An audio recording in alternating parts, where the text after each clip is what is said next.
Vote দেওয়ার উদ্দেশ্যে বাড়ি ফেরার পথে মর্মান্তিক পথ দুর্ঘটনায় মৃত্যু এক, গুরুতর জখম এক। মন্তেশ্বরের ঘটনা। আগামীকাল দ্বিতীয় দফার ভোট আর ভোট দেওয়ার উদ্দেশ্যে কলকাতা থেকে স্বামী স্ত্রী মোটর বাইকে করে বাড়ি ফিরছিলেন মন্তেশ্বরের তারাশুশুনা গ্রামে। আর এই মতো অবস্থায় মন্তেশ্বরের ঘোষপাড়া এলাকায় কুসুমগ্রাম মালডাঙ্গা রোডে দুর্ঘটনাটি ঘটে। দুর্ঘটনায় মৃত্যু হয় স্ত্রী শুভ্রা মণ্ডলের। স্বামী সুমিত মণ্ডল গুরুতর জখম অবস্থায় বর্ধমান মেডিকেল কলেজ হাসপাতালে চিকিৎসাধীন রয়েছেন।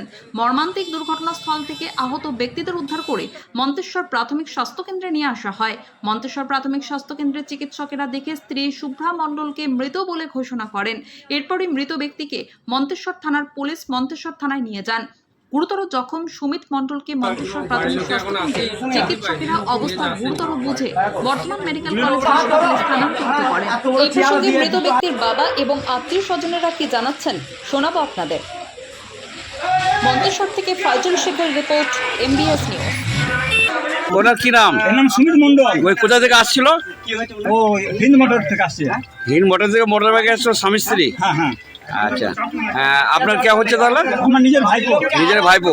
কি নাম ওনার? সুমিত মণ্ডল। কোথায় অ্যাক্সিডেন্টটা করেছে জানেন? না। মন্তেশ্বরের ঘোষপাড়া। মন্তেশ্বর ঘোষপাড়ায়।